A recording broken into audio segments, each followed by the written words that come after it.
कमर गर्दन सीधी करके हाथों को ज्ञान मुद्रा, आंखें बंद, शांत सहज कोमल भाव से पवित्र ओम का उच्चारण करेंगे।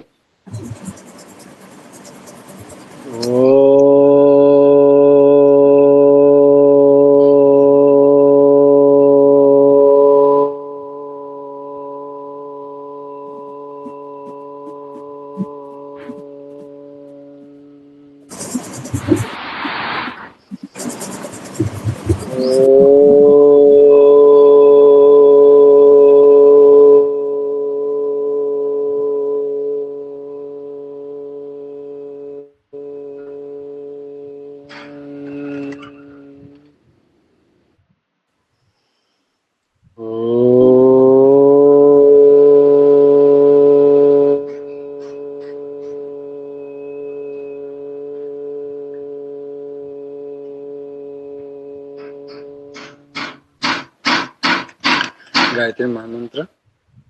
ओम भूर्भुवः स्वः तत्सवितुर्वरेण्यं भर्गो देवस्य धीमहि धियो यो नः प्रचोदयात्। ओम शांति शांति शांति। दोनों हाथों को आपस में रख के हथेली को चेहरे पे लगाएंगे और कोमलता से प्रणाम सभी को प्रणाम। क्लास स्टार्ट करते हैं आज की। कहाँ तक पढ़ लिया था हमने पीलिया में? देवेंद्र जी कहाँ तक पढ़ लिया था?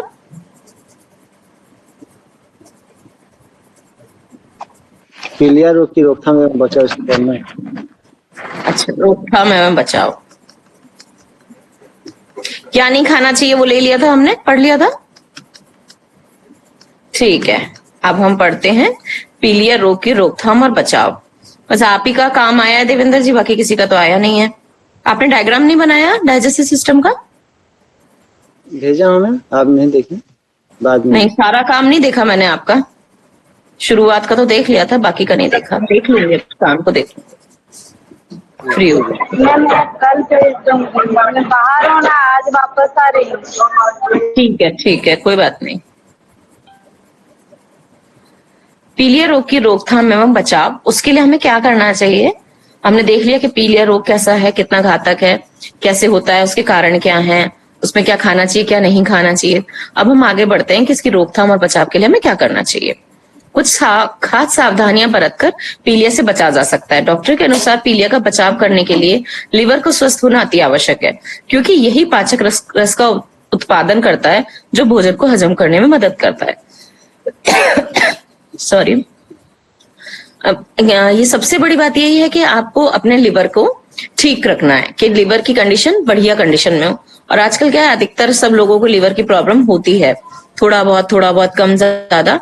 बट अगर हम अपने खाने पे और अपने दिनचर्या के ऊपर ध्यान दें तो हम अपने इससे पीलिया रोग से बच सकते हैं और बचाव उसमें संभव है। साथ ही लीवर में खून का थक्का बनने और शरीर से विषाक्त पदार्थों को बाहर निकालने का काम भी करता है। ये जो लिवर है कि खून के थक्के बनने और विषाक्त पदार्थ, टॉक्सिन जो होते हैं, टॉक्सिन्स को भी बाहर निकालने का काम ये करता है। तो बहुत सारी बातें इसमें बता रहे हैं कि जिससे कि रोकथाम कर सकते हैं। देखिए हम पढ़ते हैं क्या क्या है। निम्न बातों का पालन कर लीवर को स्वस्थ रखा जा सकता है जो पीलिया की रोकथाम में मदद करेगा। डाइट के आपकी डाइट कैसी हो? संतुलित डाइट लीवर को स्वस्थ बनाने में मदद करती है। अपनी डाइट में हरी पत्तेदार सब्जियां और फलों को शामिल करें। सबसे ज्यादा अच्छा काम करता है लिवर ग्रेड 1 है, फैटी लिवर 2 है, 3 है, इन तक में डाइट का बहुत बड़ा सुपर रोल होता है। और अगर आप अपनी डाइट के अंदर हरे पत्तेदार सब्जियां और फल ऐड करते हैं तो वो नॉर्मलाइज हो जाता है, कंडीशन रिवर्स हो जाती है और वो अपने आप ठीक हो जाता है। व्यायाम, रोजाना सुबह शाम को हल्का फुल्का व्यायाम आपके लिवर को स्वस्थ करने में अहम भूमिका निभाता है। अगर आप निष्क्रिय जीवन जीते हैं तो आपको हल्का फुल्का व्यायाम शुरू कर देना चाहिए। निष्क्रिय जीवन से यहाँ मतलब ये है कि जैसे आप फिजिकल एक्टिविटीज में नहीं है, जो आपका वर्क है, जो आपका काम है, वो आपका मेंटल वर्क है, या आप ऑफिस वर्क करते हैं, बैठ के दिन रात काम करते हैं, कहीं भागना दौड़ना नहीं है, कहीं चलना फिरना नहीं, कोई हैवी एक्सरसाइज, हैवी काम है मेहनत के, वो नहीं है, तो इट मीन्स निष्क्रिय सा जीवन है वो। तो उसको आपको क्रियाशील बनाने के लिए क्या करना है, अपने डेली रूटीन के अंदर 10-10, 15-15 मिनट की छोटी छोटी एक्सरसाइजेज और योगा को ऐड कर लेंगे, तो वो आपको क्रियान्वित कर देगी और आपकी बॉडी एकदम से हल्के फुल्के व्यायाम से सही से चलने लग जाएगी, और जब फुली एक्टिव होगी तो इस तरीके की कंडीशंस नहीं आती हैं। स्वच्छता, दैनिक जीवन में साफ सफाई का खास ध्यान रखें, साफ पानी पिएं, साफ फलों और सब्जियों का उपयोग करें। हमेशा ही है ना, हमें खाना खाने से पहले हाथ धोना, खाना खाने के बाद हाथ धोना, नाखून अपने काट के रखना, जो खाने पीने की चीजें हैं उनको ढक के रखना, पानी साफ अच्छा हो, अगर साफ नहीं है तो बॉईल करके पानी को, बॉईल हो जाने के बाद में उसको छान के ढक के रख दो, फिर वो ठंडा हो जाए तो फिर उसको यूज करो, तो उससे किसी भी तरीके की इन्फेक्शन का खतरा नहीं होता है। दूसरी बात कि जो आपके फल और सब्जियां हैं उनको 3 पानी से धो आप, 1 पानी नमक का पानी और 2 पानी साधारण साफ पानी, के 1 पानी नमक के पानी के अंदर 2-4 मिनट आपने रखा, ज्यादा देर नहीं, 1-2 मिनट बस केवल, और बस उसको तुरंत निकाल के दूसरे साफ पानी में, फिर दूसरे साफ पानी में, और अच्छे से धो के साफ करके उनको रख दिया, फिर उनको यूज करो। क्योंकि फ्रूट हम रॉ खा रहे हैं, सलाद में हम सब्जियां रॉ खा रहे हैं, तो उसके जो गंदगी है, पेस्टिसाइड्स है, कीड़े कीटाणु है, जिस भी तरीके के इन्फेक्शन, बैक्टीरियाज, फंगल वगैरह जो भी कुछ होगा वो उस पे से हट जाएगा। नमक क्या करता है, सबको खत्म कर देता है। जैसे हम टेस्ट भी करवाते थे हम लोगों को 11th-12th में, कि अगर नमक आप डाल देते हैं किसी कोशिका पे या किसी जीव इससे पे, कि आपने नमक डाल दिया तो तुरंत की तुरंत वो वहीं मर जाते हैं इस तरीके से, तो नमक से वो तुरंत ही वहां खत्म हो जाता है। शराब का सेवन सबसे अधिक लीवर पे बुरा प्रभाव डालता है। अगर आप शराब का सेवन करते हैं तो आपको पीलिया होने का खतरा अधिक है। पीलिया से बचने के लिए आपको शराब का सेवन सीमित या बंद कर देना चाहिए। अगर आप ले ही रहे हैं तो आप लिमिटेड क्वांटिटी में लीजिए, बहुत थोड़ा, और मैं तो कहती हूँ शराब कितना भी थोड़ा है नुकसान ही करेगा, वो आपकी बॉडी को लेना ही नहीं चाहिए। ये कोई अच्छी चीज तो है नहीं, हमारी बॉडी को हर तरीके से खतरे में ही डालता है, नुकसान ही होता है हमारी बॉडी को। अगर आप ऊपर दिए गए निम्न बिंदुओं का पालन करते हैं तो आपको पीलिया से बचाव आपका संभव है। अगर आप ये जो फैक्टर्स हैं इनका ध्यान रखें और ये 3-4 टॉपिक्स पे हमेशा फोकस रखें अपनी लाइफ को, तो आपके है ना पीलिया से बचे रह सकते हैं लाइफ लॉन्ग। पीलिया होने पर डॉक्टर से कब मिले, अगर पीलिया हो गया है तो किस कंडीशन के अंदर हमें डॉक्टर से जाके मिलना चाहिए, ये बताया जा रहा है यहाँ पे। अगर आप खुद में पीलिया के निम्न लक्षणों को अनुभव करते हैं तो आपको जल्द से जल्द एक विशेषज्ञ के डॉक्टर से परामर्श करना चाहिए। आंखों में पीलापन, त्वचा का पीला पड़ना, जल्दी थकान महसूस होना, पेट में दर्द होना, वजन घटना, भूख ना लगना और बुखार आना, अगर ये सारे सिम्टम्स हैं तो आपको जल्दी से जल्दी जाकर के फिजिशियन से कांटेक्ट करना चाहिए। अल्सरेटिव कोलाइटिस, ये तो हो गया हमने पढ़ा अभी तक पीलिया के बारे में कि पीलिया क्या है, कैसे उसकी रोकथाम की जा सकती है, कैसे उसका बचाव करना चाहिए, कैसे हम उसको आगे अपनी लाइफ को अच्छे से चला सकते हैं कुछ चीजों को फॉलो करके। अब हम पढ़ते हैं दूसरी बीमारी अल्सरेटिव कोलाइटिस के बारे में। अल्सरेटिव कोलाइटिस प्रतिरक्षा प्रणाली की प्रतिक्रिया में परिवर्तन के कारण होता है। आमतौर पर प्रतिरक्षा प्रणाली शरीर में घुसपैठियों पर हमला करती है, जिससे सूक्ष्मजीवी सामान्य सर्दी के कारण बनते हैं। हालांकि इस मामले में प्रतिरक्षा प्रणाली भोजन पर विचार करती है। कोशिकाएं जो कोलन को लाइन करती हैं और आंत बैक्टीरिया घुसपैठियों के रूप में होती है और उन पर हमला करती है, जो वास्तव में शरीर के लिए आवश्यक होती है। यह कोलन के अंदरूनी परत में सूजन और अल्सर का कारण बनता है। और कुछ ये है, इसमें यही बता रहे हैं कि जो हमारी प्रतिरक्षा प्रणाली है उसमें जब चेंजेस आ जाते हैं तो ये इस तरीके की चीजें हमारे इसमें कोलन जो हमारी आंत होती है उसके अंदर ये प्रॉब्लम होती है। उसमें क्या होता है, अंदर वाली लाइनिंग के अंदर फिर सूजन आ जाती है और अल्सर हो जाता है। अल्सर मतलब छोटे छोटे घाव हो जाते हैं उसके अंदर। ठीक है, कोई अध्ययन यह नहीं दिखाता है कि स्थिति क्यों हो रही है। जीन एक प्रमुख भूमिका निभाते हैं। कभी कभी यह स्थिति तब होती है जब स्थिति परिवार में चलती है। अल्सरेटिव कोलाइटिस होने से कोलन कैंसर का खतरा भी बढ़ जाता है। अब इसमें ये कह रहे हैं कि कितने भी हमने जितने एक्सपेरिमेंट किए हैं, अध्ययन किए हैं, जितना भी पढ़ा है, तब उससे ये नहीं पता पड़ पा रहा कि मेन किस चीज से, किस कारण से ये हो रहा है, किस कारण से ये स्थिति ऑकर हो रही है। लेकिन इसमें ये बता रहे हैं कि जो जीन्स है हमारे, वो एक फैक्टर रहते हैं कि आपके अगर अनुवांशिक है, अगर आपके फैमिली हिस्ट्री है अल्सरेटिव कोलाइटिस की, तो वो आपको हो सकता है, आपको भी होने के चांसेस हैं उसके अंदर। और अल्सरेटिव कोलाइटिस से कॉलन कैंसर का खतरा बढ़ जाता है। जब ठीक से इलाज नहीं किया जाता है तो ये स्थिति जानलेवा हो जाती है और इस स्थिति का कोई पूर्ण इलाज नहीं है, लेकिन दवाएं लक्षण और दर्द को कम करने में मदद कर सकती हैं।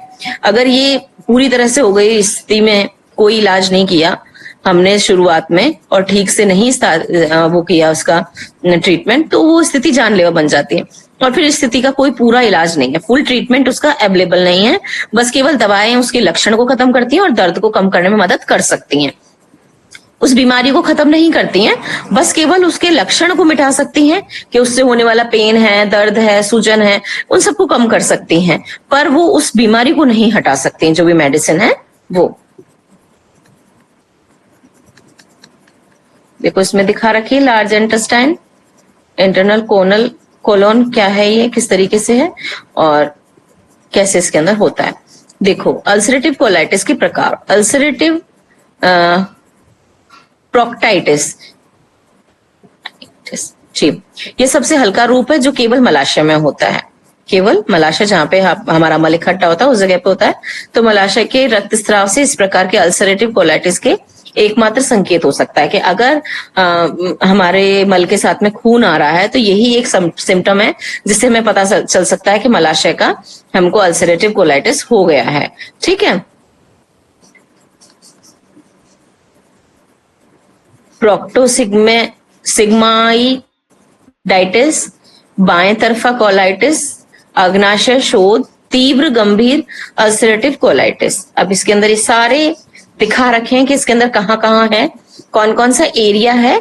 जो पिक्चर है आप उसको देखो कि कौन कौन सा एरिया जिसके अंदर ये होती है। तो अभी जो हमने फर्स्ट वाला पढ़ा कि प्रोक्टाइटिस, देखो इसके अंदर मलाशय में ही है बस केवल। प्रोक्टोसिग्मोडाइटिस, इसको देखो आप, ये कहाँ तक है। एक्सटेंसिव कोलाइटिस और पेनकोलाइटिस, ये कहाँ तक है, ये वो पूरा ही इन्वॉल्व है, इसमें थोड़ा सा हिस्सा बच गया है। और उसके अंदर जो सबसे फर्स्ट वाला है वो हल्का एकदम रूप है उसका, कि उसमें सबसे कम एरिया ही इन्वॉल्व होता है। अल्सरेटिव कोलाइटिस के लक्षण, अल्सरेटिव कोलाइटिस का सबसे आम लक्षण खूनी दस्त है, कि अगर आपको दस्त हो गए हैं और उसके अंदर खून आ रहा है बार बार, तो हो सकता है कि आपको अल्सरेटिव कोलाइटिस हो। आप कुछ अपने मल में मवाद भी देख सकते हैं कि उसमें उनमें मवाद भी दिखाई दे। यह बीमारी सूजन आंत्र रोग नामक स्थिति के समूह से संबंधित है। लक्षणों में शामिल है दस्त, पेट में मरोड़, वजन में कमी, रक्त अल्पता, खून की भी कमी हो जाती है, मितली आना, अचानक शौच करने की इच्छा होने लग जाना, बुखार होना, निर्जलीकरण, त्वचा के घाव, तरल पदार्थ और पोषक तत्वों का नुकसान और आंतों में बलगम और मवाद का पड़ना। ये सारी चीजें शामिल हैं हमारे अल्सरेटिव कोलाइटिस के लक्षण में, कि क्या क्या लक्षण इसके अंदर हमें शो हो सकते हैं। अमीबियासिस क्या है? अमीबियासिस आंतों में होने वाला एक परजीवी संक्रमण है जो एंट अमीबा हिस्टेलिका नामक प्रोटोजोआ के कारण होता है। अमीबियासिस उसी के नाम पे पड़ा है, इसका नाम अमीबा के नाम पे एंट अमीबा है। ये एक परजीवी का संक्रमण है, बाहर से आता है हमारी बॉडी के अंदर और इसका नाम है एंट अमीबा हिस्टेलिका नाम का प्रोटोजोआ होता है, जिसके कारण से ये बीमारी हमारे को होती है और ये हमारी बॉडी के अंदर आके बीमारी क्रिएट करता है, एमीबियासिस। इस बीमारी को एम्बिक डिसेंट्री के नाम से भी जाना जाता है। यह बीमारी होने पर पेट में ऐंठन, दर्द और पतला मल होता है। वास्तव में हिस्टेलिका एक प्रजाति है जो लगभग 10% संक्रमित व्यक्तियों में ही लक्षण पैदा कर सकता है। ये एक प्रजाति है और केवल 10% लोगों में ही लक्षण होते हैं और यह एक कोशिकीय जीव है जिसके कारण पेचिस होता है और कभी कभी आंतों से जुड़ी गंभीर समस्याएं भी पैदा कर देता है। इसमें पेचिस सबसे ज्यादा होती है और आंतों से जुड़ी गंभीर समस्याएं कभी कभी होती हैं, हमेशा तो नहीं होती हैं। अगर समस्या बढ़ जाती है तो आपके लिए गंभीर स्थिति बन सकती है, इसलिए इसका समय रहते इलाज करना जरूरी है। इसके भी कुछ सामान्य लक्षण होते हैं जैसे ध्यान देने पर आप इसको शुरुआती दौर की स्थिति को समझ सकते हो। अब शुरुआत में ही बहुत ज्यादा हम लोग तो इग्नोर करने की आदत हम लोगों की रहती है, हम ध्यान ही नहीं देते हैं छोटी मोटी चीजों पे। पर अगर आपकी जो बॉडी है वो कोई भी सिग्नल दे रही है, कोई भी संकेत दे रही है कि ये चीज नॉर्मल नहीं है, तो उसको समझ जाइए कि कहीं ना कुछ प्रॉब्लम है। कितना सामान्य है अमीबियासिस होना? अमीबियासिस एक आम समस्या है जो सामान्य तौर पर गंदे और प्रदूषित जगहों पर रहने वाले लोगों में होता है। ये महिला और पुरुषों में दोनों में समान रूप से प्रभाव डालता है। साथ ही जेल में रहने वाले लोगों, समलैंगिक पुरुषों और कमजोर रक्षा प्रणाली वाले व्यक्तियों में यह समस्या होना आम है। ठीक है, सामान्य बात है। जो लोग जेल में रहते हैं, गंदी जगह है, वहां साफ सफाई तो कुछ ऐसी होती नहीं है और सब लोग एक ही जगह होते हैं, वहीं सब यूज करते हैं टॉयलेट्स वगैरह, तो इस तरीके से गंदगी के कारण ही ये मेन जो इसका रीजन है वो गंदगी और प्रदूषित जगह ही है। और उस जगह पे आप रह रहे हो तो होगी वो। और महिला और पुरुष दोनों में सामान्य रूप से होती है और कमजोर प्रतिरक्षा वाले जो व्यक्ति होते हैं उनमें सामान्य है। पूरी दुनिया में लाखों लोग अमीबियासिस से पीड़ित हैं। अमीबियासिस के कारण दुनिया भर में हर साल 50,000 से लेके 1 लाख के करीब मौत हो जाती है। आमतौर पर ये हर 10 में से 1 व्यक्ति अमीबियासिस से पीड़ित होता है। और इस बीमारी के बारे में ज्यादा जानकारी के लिए अपने डॉक्टर से संपर्क हमें करते रहना चाहिए। तो आजकल एंटीहिस्टामाइन वगैरह देते रहते हैं, बच्चों को भी दिया जाता है, तो उनसे इसका खतरा थोड़ा कम हो जाता है। लक्षण, एमीबियासिस के लक्षण क्या क्या हैं? अमीबियासिस शरीर में कई सिस्टम को प्रभावित करता है। अमीबियासिस से पीड़ित व्यक्ति के पेट में सिस्ट बनने के 1 से 4 हफ्ते के बाद इस बीमारी के लक्षण नजर आते हैं। हालांकि सिर्फ 10 से 20% लोग ही अमीबियासिस के कारण बीमार पड़ते हैं। सभी लोग बीमार नहीं होते, जिनकी कमजोर रक्षा प्रणाली होती है वो ज्यादा बीमार पड़ते हैं। हालांकि सिर्फ बीमार पड़ते हैं। समय के साथ अमीबियासिस के लक्षण सामने आने लगते हैं। पेट में दर्द, चक्कर आना, वजन कम होना, उल्टी आना, सर दर्द, पेट फूलना, भूख न लगना, पेट में ऐंठन, पतला मल, थकान और एनीमिया, ये सारे लक्षण सामने उसके आने लग जाते हैं जो लोग बीमार हो जाते हैं उनके। कभी कभी कुछ लोगों में के इनमें से कोई भी लक्षण सामने नहीं आते हैं और अचानक से व्यक्ति को बुखार हो जाता है। कि किसी के है ना नॉन सिम्टोमेटिक होता है, उनके कोई और सिम्टम नहीं आता, बस केवल फीवर दिखाई देता है।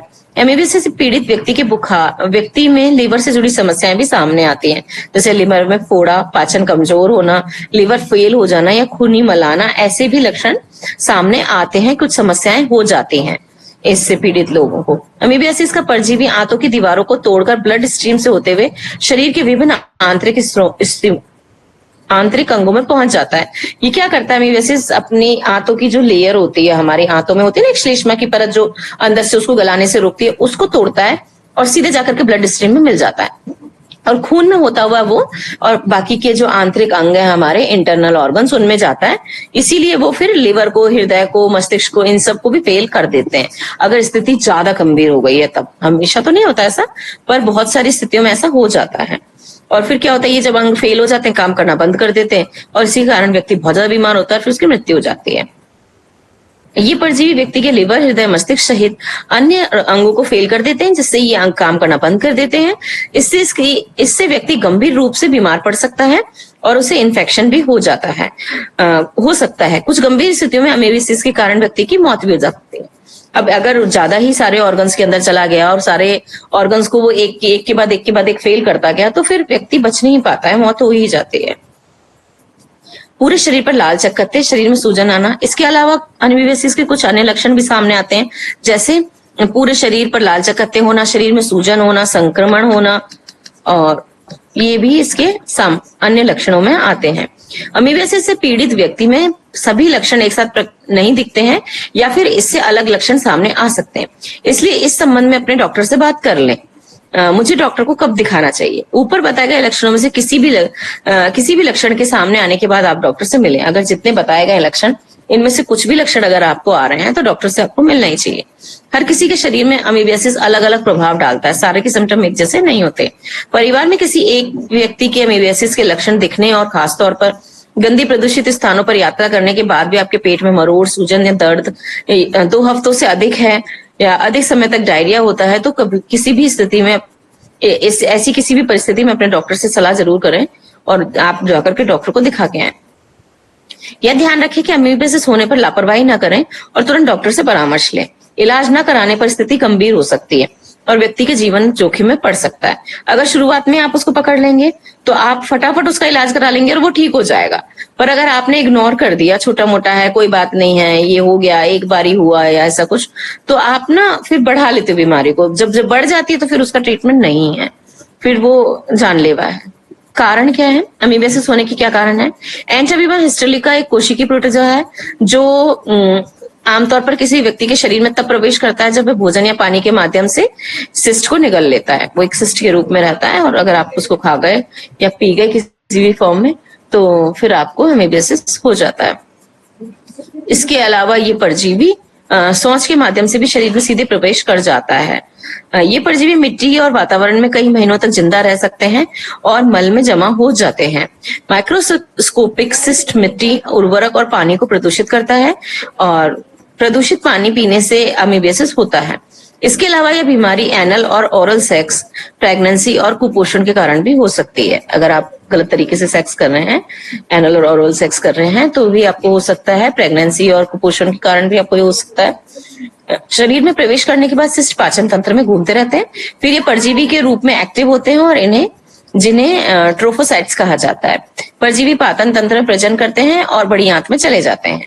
पाचन तंत्र में, हमारे डाइजेस्टिव सिस्टम में ये प्रजनन करते हैं और फिर जाकर के ये हमारी आंतों में बढ़ जाते हैं, बड़ी आंत की तरफ को, और ये परजीवी आंतों की दीवार में बैठ जाते हैं, जिसके कारण खूनी डायरिया और कोलाइटिस की समस्या भी होती है। जोखिम क्या क्या है इसके?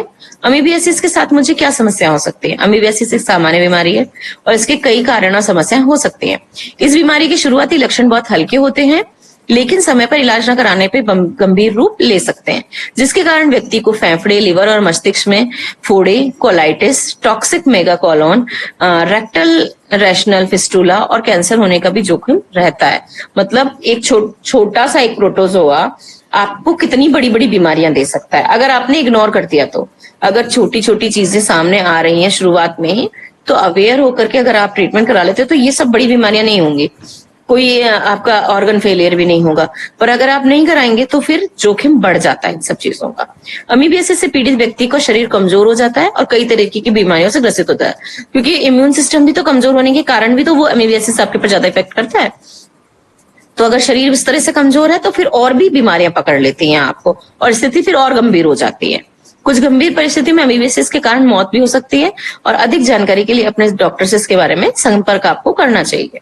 उपचार इसका क्या है? यहाँ निदान की प्रक्रिया, यहाँ प्रदान की गई जानकारी की किसी भी डॉक्टरी सलाह के रूप में नहीं समझें। अधिक जानकारी के लिए हमेशा अपने डॉक्टर से सलाह करें।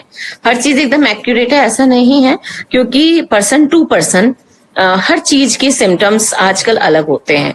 जरूरी नहीं है कि सारे सिम्टम्स सब में एक जैसे होंगे और आपको मिलेंगे। सिम्टम्स, बहुत सारी चीजें ऐसी हैं जिनमें सेम सिम्टम्स होते हैं और कुछ लोगों में इसमें अमीबियासिस है तो कुछ अलग सिम्टम दिखाई दे रहे हैं, उसमें है तो कुछ अलग सिस्टम दिखाई दे रहे हैं। तो इसलिए आपको क्या चाहिए कि आप पहले डॉक्टर से मिलो, किसी भी जानकारी के लिए अपने डॉक्टर से परामर्श लो और उससे बात करो। अमीबियासिस का निदान कैसे किया जाता है? अमीबियासिस का पता लगाने के लिए डॉक्टर शरीर की जांच करता है और मरीज के परिवार का इतिहास भी देखते हैं। इसके अलावा मल का सैंपल लेकर एंटी अमीबा हिस्टेरिका सिस्ट की स्क्रीनिंग की जाती है। इस बीमारी के लिए कुछ टेस्ट कराए जाते हैं, जैसे कि लिवर की प्रणाली परखने के लिए लिवर फंक्शन टेस्ट। अगर परजीवी मल की बजाय आंत के बाहर फैल गया है तो उसकी जांच करने के लिए लिवर का अल्ट्रासाउंड भी किया जाता है। लिवर के अन्य अंगों का सिटी स्कैन किया जाता है।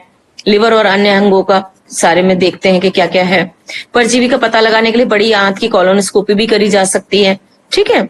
कुछ मरीजों में ब्लड टेस्ट के द्वारा अमीबियासिस का पता लगाया जाता है, लेकिन कभी कभी अमीबियासिस का निदान करने में बहुत कठिनाई होती है, क्योंकि माइक्रोस्कोप से देखने पर भी परजीवी, अन्य परजीवी भी एंटामीबा हिस्टेरिका परजीवी की तरह ही दिखाई देते हैं। कि माइक्रोस्कोप से देखते हैं तो लगभग सारे एक जैसे दिखाई देते हैं, एकदम से आप उसको डिफरेंशिएट नहीं कर सकते हो, इसलिए बहुत सारे टेस्ट करने जरूरी पड़ जाते हैं। इसलिए किसी अच्छे हेल्थ सेंटर में ही इस बीमारी का इलाज कराना चाहिए। अमीबियासिस का इलाज कैसे होता है? अमीबियासिस के इलाज के कई विकल्प मौजूद हैं। कुछ थेरेपी और दवाओं से व्यक्ति को अमीबियासिस के असर को कम किया जाता है और इस तरह से मेडिकेशन की जाती है। अंत में एंटामीबा हिस्टेरिका सिस्ट को फैलने से रोकने के लिए दवाएं दी जाती हैं, जैसे पैरामोमाइसिन, आइडोकिनोल और डीक्लोक्साइनाइड सानाइड, हाँ सानाइड फुरेट, और इनसे इन्वेसिव एमीबियासिस का इलाज करने के लिए फैजिल, मेट्रोजेल, नोरिटेट दवाएं दी जाती हैं। एमीबियासिस के कारण लिवर के फोड़े को ठीक करने के लिए भी दवाएं के लिए भी इस दवा का सेवन किया जाता है अगर लिवर में फोड़ा हो गया तो। आंत के अंदर और बाहर दोनों की तरफ एमीबियासिस से इलाज के लिए टिनेजोल दवा दी जाती है। अमीबिक कोलाइटिस के इलाज के लिए इमिडाजोल दवाई दी जाती है। हेपेटिक अमीबियासिस के इलाज के लिए कुछ मरीजों को क्लोरोकिन या हाइड्रोएमिटिन दवा दी जाती है। इसके अलावा एमीबियासिस से पीड़ित व्यक्ति के आंत्र में छिद्र बनने से रोकने के लिए एंटीबायोटिक दवाइयां दी जाती हैं। साथ ही डाइट में बदलाव करना भी इसका जोखिम कम करना होता है। अगर लिवर को पूरी तरह से डैमेज हो चुका है तो लिवर ट्रांसप्लांट ही एकमात्र विकल्प बचता है। इस बीमारी से जोखिम से बचने के लिए गंदे जगहों पर यात्रा करने से बचना चाहिए और प्रदूषित भोजन और पानी का सेवन कम करने से परहेज करना चाहिए। एमीबियासिस का इलाज शुरू होने पर मरीज को ठीक होने में कम से कम 2 हफ्तों का समय लगता है।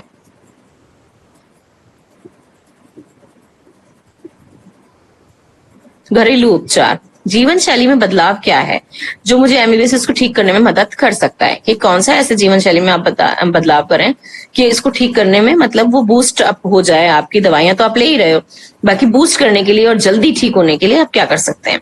अगर आपको एमीबियासिस है तो डॉक्टर वह आहार बताएंगे जिसमें बहुत अधिक मात्रा में पोषक तत्व पाए जाते हैं और आसानी से पचते हो। साथ ही पानी को उबालकर और फिल्टर वाले पानी पीने की सलाह दी जाती है। वहीं फल सब्जियों को बिना धोए नहीं खाना चाहिए। एमीबियासिस होने पर आपको निम्न आहार लेना चाहिए। देखो, पानी के लिए तो मैंने पहले ही बताया कि उबाल के पियो या फिर फिल्टर्ड पानी लो आप, या फिर मतलब इस तरह से लो पानी। और जो इस तरीके की जगह है उनसे बचो, गंदे प्रदूषित जगह और गंदा प्रदूषित पानी। वहीं फल और सब्जी बिना धोए कभी भी नहीं खानी चाहिए, ठीक है। अब आपको आहार में क्या लेना चाहिए? निम्न आहार लेने चाहिए। तरल पदार्थ, पानी, नारियल पानी, बटर मिल्क, ब्लैक टी, लहसुन, हर्बल टी, दलिया, ओट्स, सेब का सिरका और अजवाइन। ये ऐसी चीजें हैं कि जो आपको एनहेंस करेंगी आपके हेल्थ को। इसके साथ ही जीवन शैली और आदतों में बदलाव करके भी एमीबियासिस को काफी हद तक बचा जा सकता है। पेय पदार्थों में बर्फ के टुकड़े मिलाकर न पिएं और पनीर, दूध या किसी भी अपॉस्चरीकृत डेयरी उत्पादों का सेवन करने से बचें, ठीक है। जैसे बाहर से हम खुला दूध, खुला पनीर वगैरह ले लेते हैं तो वो नहीं लेना चाहिए। डेयरी से लो जहां से पॉस्चरीकृत होता है। साथ ही बाजार की कोई भी चीज खाने से बचना चाहिए। साफ सफाई का उचित ध्यान रखकर भी इस बीमारी से बचा जा सकता है। टॉयलेट यूज करने, डायपर या माहवारी का पैड बदलने के बाद साबुन से अपने हाथों को अच्छी तरह से धोना चाहिए। मतलब साफ सफाई का बहुत ज्यादा ध्यान आपको रखना चाहिए। अब हम पढ़ेंगे गैंग्रीन के बारे में। ये तो था एमीबियासिस, अब से पहले हमने पीलिया वगैरह पढ़ा, कोलाइटिस पढ़ा, और अब है गैंग्रीन। तो गैंग्रीन कैसा कैसा है? गैंग्रीन शुष्क, गीला एवं गैस, इसके बारे में हम पढ़ते हैं आज। गैंग्रीन क्या है? गैंग्रीन प्रभावित क्षेत्र में रक्त की आपूर्ति में व्यवधान के कारण शरीर के एक हिस्से में ऊतकों की मृत्यु को संदर्भित करता है कि वहां पे रक्त की आपूर्ति प्रॉपरली नहीं हो सकती है, कोई किसी भी कारण बाधा उत्पन्न हो गई है और वहां के जो हिस्से में पूरे के पूरे ऊतक हैं वो खत्म हो चुके हैं, डेड हो गए हैं, ये बताता है गैंग्रीन। गैस गैंग्रीन एक तेजी से फैलने वाला और संभावित रूप से जानलेवा प्रकार का गैंग्रीन है।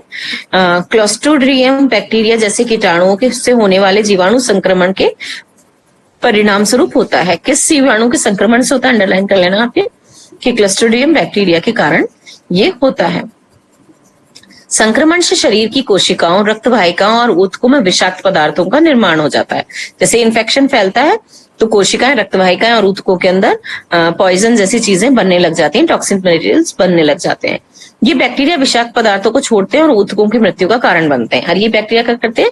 ये टॉक्सिन्स को रिमूव करते हैं और पॉइजन जैसी चीजें, टॉक्सिन्स, बहुत हैवी टॉक्सिन्स जो कि पॉइजनस होते हैं, उनको छोड़ते हैं और जो कोशिकाएं हैं उसके बने हुए ऊतक होते हैं तो ऊतक की मृत्यु हो जाती है और एक गैस छोड़ते हैं। गैस गैंग्रीन से मांसपेशियों के ऊतकों की मृत्यु हो जाती है और गैस का उत्पादन होता जाता है, शरीर में संक्रमण फैल जाता है। इसे क्लोस्ट्रीडियम नेक्रोसिस या मायोनेक्रोसिस के रूप में भी जाना जाता है। यह आमतौर पर युद्ध के घावों जैसे गहरे कुचलने या मर्म के घावों में विकसित होता है, जिन्हें अनुचित तरीके से साफ किया जाता है। अब युद्ध वगैरह जैसी जगह होती है तो वहां पे तो जो चोट लगती है वो बहुत भयंकर होती है, डिस्ट्रॉय बहुत ज्यादा होता है, बाहर से भी बहुत सारी चीजें उसके अंदर, गंदगी भी है उसमें, बारूद भी है उसमें, किसी भी लोहा वगैरह ये सब चीज मतलब गंदा बहुत होता है, उसके अंदर बहुत ज्यादा संक्रमण की चीजें होती हैं। और उसमें जैसे ही ये बैक्टीरिया मिलता है तो जाकर के गैंग्रीन बन जाता है, बहुत गहरा घाव हो जाता है और इसमें ये गैस गैंग्रीन विकसित हो जाता है। गैंग्रीन के प्रकार निम्नलिखित हैं: ड्राई गैंग्रीन, वेट गैंग्रीन और गैस गैंग्रीन। अब ड्राई गैंग्रीन क्या है? इस प्रकार के गैंग्रीन में त्वचा रूखी हो जाती है और झुर्रीदार हो जाती है और काली और बैंगनी नीली दिखाई देने लग जाती है, मतलब एकदम से डेड स्किन हो जाएगी और काली नीली बैंगनी जैसे नीली पड़ जाता है, इस तरीके की स्थिति हो जाती है। ये धीरे धीरे विकसित होने वाली स्थिति और मुख्य रूप से उच्च रक्त शर्करा और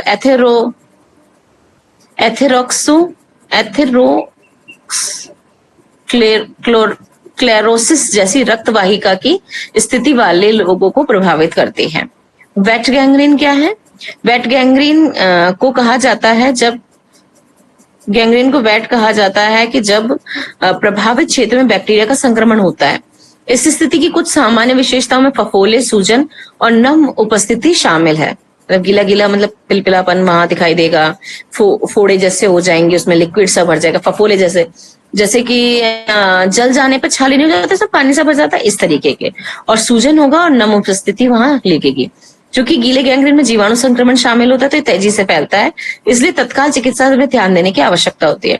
इसमें संक्रमण है, फैलता है जीवाणु के कारण, तो तुरंत उसका इलाज करना चाहिए, फटाफट उसको ट्रीटमेंट को जाना चाहिए, नहीं तो ये बहुत ही ज्यादा प्रॉब्लम क्रिएट कर देता है। Wait gangrene. अब है गैस गैंग्रीन। इस प्रकार का गैंग्रीन मांसपेशी के गहरे ऊतकों को प्रभावित करता है और गैस गैंग्रीन में आपकी त्वचा में सामान्य रूप से दिखने की संभावना अधिक होती है।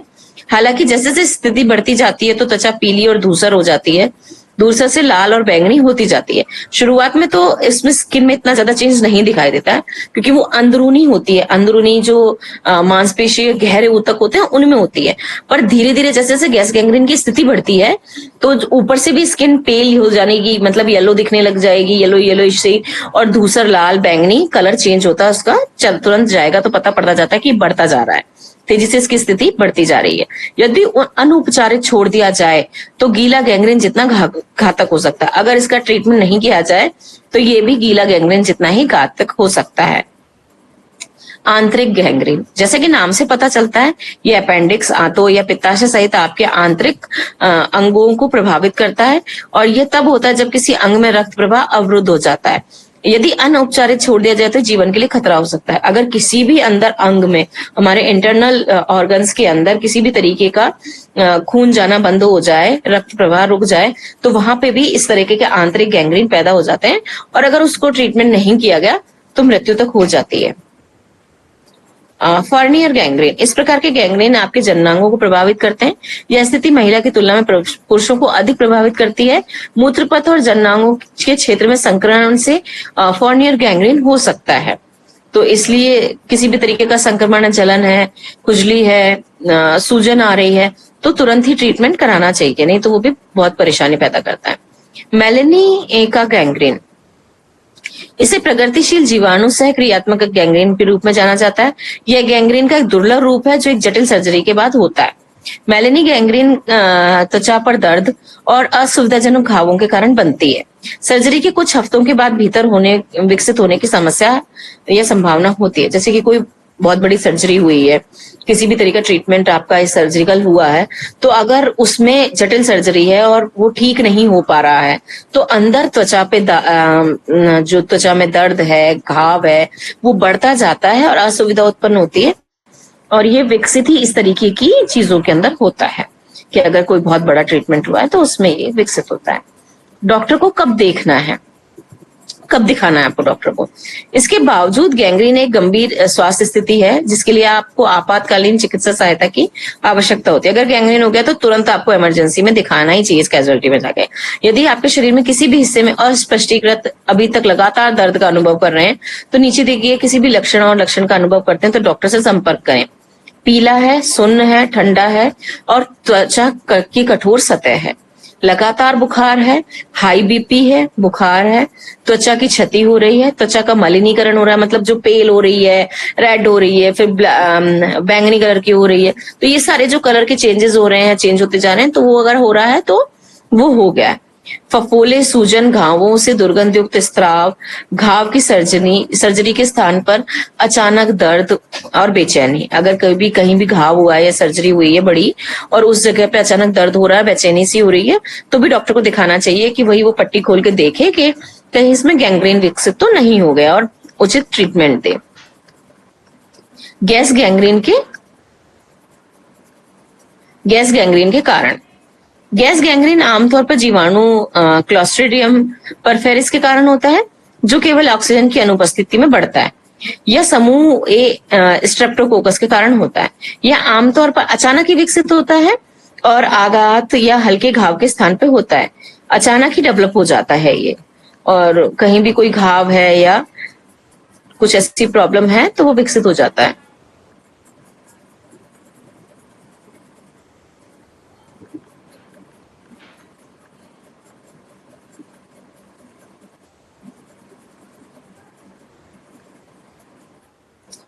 यह आमतौर पर अचानक विकसित होता है और आघात या घाव के स्थान पर होता है। अंतर्निहित रक्तवाहिका रोग, एथेरोस्क्लेरोसिस, मधुमेह या पेट के कैंसर के रोगियों में गैस गैंग्रीन विकसित होने की समस्या का खतरा इनके होता है ज्यादा, सबसे ज्यादा। जिनको मधुमेह हो या पेट का कैंसर किसी तरह का रहा हो तो उनको ये गैस गैंग्रीन होने की स्थिति ज्यादा रहती है।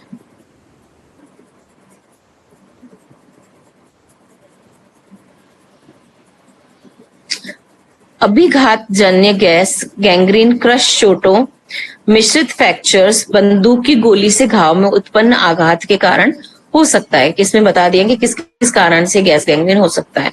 क्रश, जैसे कि एकदम से कुचल करके जब चोट लगती है और फट जाता है, अंदर पूरा डिस्ट्रॉय हो जाता है, मांस भी फट जाता है, उस वाले में गैंग्रीन, गैस गैंग्रीन। मिश्रित फ्रैक्चर्स, जिसमें कि मल्टीपल फ्रैक्चर हो गया है और साथ में चोट भी लगी है, मसल्स फ्रैक्चर भी हो गए हैं, मसल्स फट गए हैं, खून भी आ गया है, उसकी सर्जरी भी करनी पड़ी है, इस तरीके की चीज में, या फिर बंदूक की गोली के जो घाव है उसमें ये उत्पन्न हो सकता है।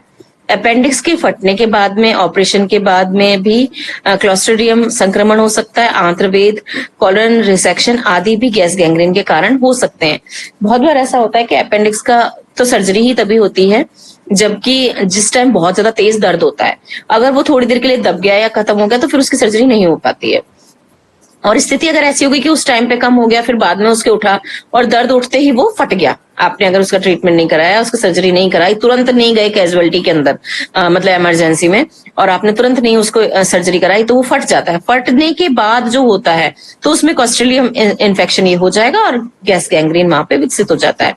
ऐसे आंत्रवेद और कॉलन रिसेक्शन वगैरह में भी गैस गैंग्रीन होने का खतरा रहता है। गैस गैंग्रीन के लक्षण। गैस गैंग्रीन में लक्षण जल्दी शुरू हो जाते हैं क्योंकि बहुत तेजी से फैलता है ये, और दर्दनाक सूजन, त्वचा पीली भूरी लाल हो जाती है, फफोले विकसित हो जाते हैं, भूरे लाल तरल पदार्थ भी भरे होते हैं उसके अंदर दिखाई देते हैं, प्रभावित अंग में भारीपन, एकदम हैवीनेस होना पता पड़ने लग जाती है, बढ़ी हुई हृदय दर, हार्ट की रेट भी बढ़ जाती है, बुखार आता है, पसीना आता है, पुटिका का निर्माण जो फड़े फोफलों में मिल जाता है, और त्वचा का पीला रंग, ये सारे के सारे सबसे पहले दिखाई देते हैं। अब गैस गैंग्रीन का निदान क्या है? क्लोस्ट्रीडियम परफॉर्मेंस के साथ साथ अन्य बैक्टीरिया की उपस्थिति का निर्धारण करने के लिए त्वचा संस्कृति परीक्षण, रक्त परीक्षण, असामान्य रूप से उच्च सफेद रक्त कोशिकाओं की संख्या देखने के लिए जो संक्रमण का संकेत दे सकते हैं, ऊतकों को देखने के लिए गैस की उपस्थिति की जांच करने के लिए नियमित एक्सरे की तरह की इमेजिंग परीक्षण, MRI और ऑटेरियोग्राम जैसे विशेष अध्ययन करे जाते हैं। शरीर के भीतर गैस गैंग्रीन के प्रचार का आकलन करने के लिए सर्जरी करी हुई जाती है। अब गैस गैंग्रीन का उपचार क्या है? टाइम तो हो गया है, इसके बाद भी कितना बाकी है? काफी है गैस गैंग्रीन में, इसके बाद में भी। तो फिर कल करते हैं इसको, कोई बात नहीं। कुछ पूछना है तो पूछ लो आप, क्योंकि इसमें गैस गैंग्रीन की जटिलता, पूर्वानुमान और क्या क्या पढ़ना है इसमें, रोकथाम वगैरह कैसे है, इसका निदान क्या है, ये सारी चीजें हैं। तो बहुत सारा है, अभी तो 2 पेज के करीब है। कल कर लेंगे, कोई जल्दी नहीं है। वैसे भी हमारा सिलेबस लगभग कंप्लीट हो चुका है। कल खत्म हो जाएगा या फिर परसों खत्म हो जाएगा आपका इसका सिलेबस। ठीक है, तो कल पढ़ेंगे, आज कोई जल्दी नहीं है अपने। इसका उपचार वगैरह भी कल ही करते हैं। उपचार, निदान गैस गैंग्रीन का हम कल पढ़ेंगे, ठीक है, क्योंकि अभी जल्दबाजी में पढ़ने से कोई मतलब नहीं है। किसी को कुछ पूछना है तो आप पूछ लो। इसके बाद में थोड़ा हम रिवीजन करेंगे, फिर आपका नेक्स्ट मंथ में सब लोगों के एग्जाम्स होंगे, ठीक है। जिसको नहीं समझ में आ रहे हैं तो आप यूट्यूब पे जाकर के वीडियोस देखो और फिर आपको सारी चीजें समझ में आ जाएंगी। फिर भी नहीं आती है तो आप क्वेश्चंस लिख के रखो और पूछो मेरे से कि हाँ ये चीज यहाँ नहीं समझ में आई है, तो मैं फिर उसको आपकी क्वेरी को सॉल्व करूंगी, ठीक है ना।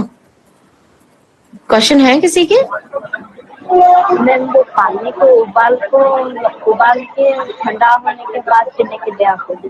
तो उबाल के जैसे ठंडा होने के बाद वो घड़े में रख के पी सकते हैं या घड़े में नहीं रख सकते ठंडा होने के बाद? घड़े को साफ करके आप घड़े में भी रख सकते हो और आप किसी भी साफ बर्तन में रख सकते हो, कोई इशू नहीं है, ठीक है।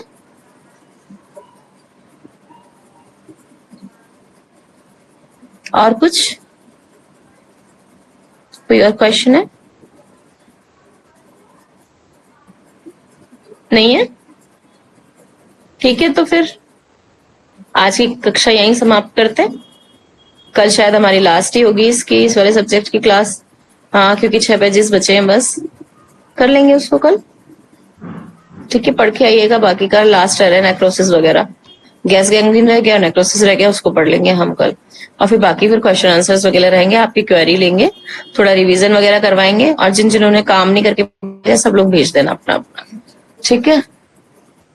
देवेंद्र जी आप करा दीजिए शांति पाठ, किसी की कोई क्वेरी नहीं है। सर्वकुशल हैं।